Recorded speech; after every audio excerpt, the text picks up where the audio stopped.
اضطر لايقاف المباراة، وقد يضطر، نقول قد يضطر بشكل كبير لايقاف للاسف. نقول للاسف المباراة تكتمل ونتمناو تبقى في يعني في الجو الجميل اللي يليق كاين جمهور الفريق. اذا الان الحكم ماذا سيقول؟ هل يوقف اللاعب؟ أقول هل يوقف لاعب؟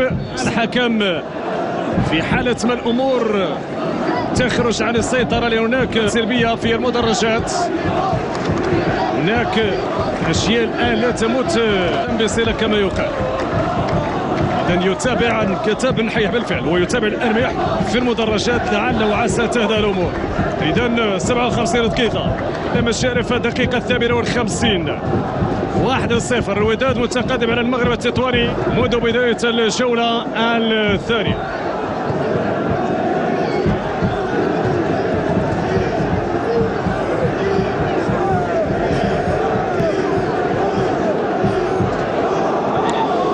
إذن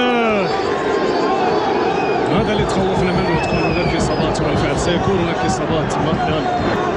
إذن الحكم سيوقف المباراة، تخرج الأمور في مدرجات الأولمبيك.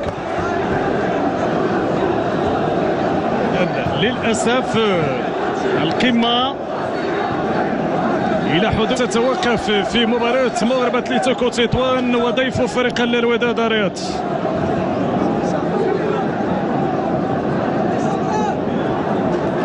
أذكر الفريق الشمالي بهدف دور مقابل شباب محمد يا شباب السوالب 0 مقابل 0.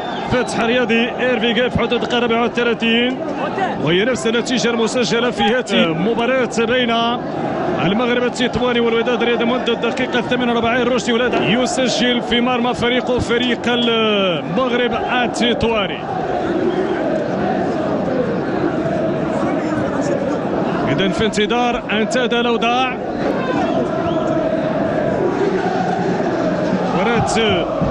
مباراة هنا بملعب سالية ترمل بلايمبيكا، هذا الملعب التاريخي واحد من أعرق وأقدم في القارة الإفريقية. نحن اليوم نتابع هذه المباراة الرياضية ملعب سالية ترمل. لابد بتاريخ هذا الملعب الذي وصل لسنته 110 من طرف المهندس الإسباني ماركيز دي فاريلا سنة 1913.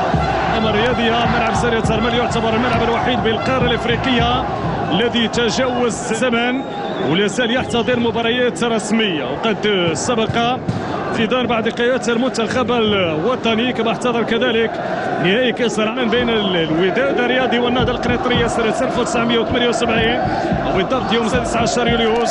مباراة اللي كانت انتهت بفوز الوداد ب3 أهداف دون ثلاثية اللاعب عبد الخالق.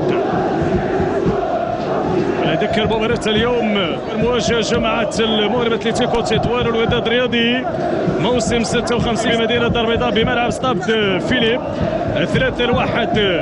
الفوز بفوز انتهت بفوز الوداد بملعب ستاد فيليب ب3 وملعب بملعب سالية ترمل كان فاز بهذا الملعب الوداد بهدفين دون مقابل. تتوقف المباراة تظل طبيعي كل على عناصر الطرفين. تدخل السلطات الأمنية أكيد تحاول بمكان فيما يخص لغة المدرجات.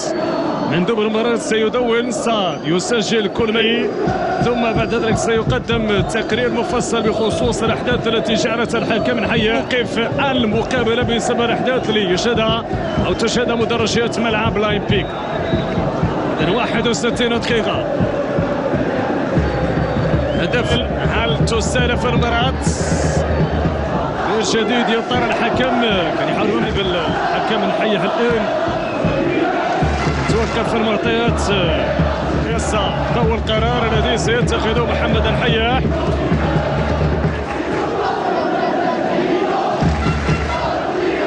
إذن الآن هذا لاعب رغم ذلك أجواء تشجيع تتواصل دعم المساندة بالأنصارين، لكن هناك من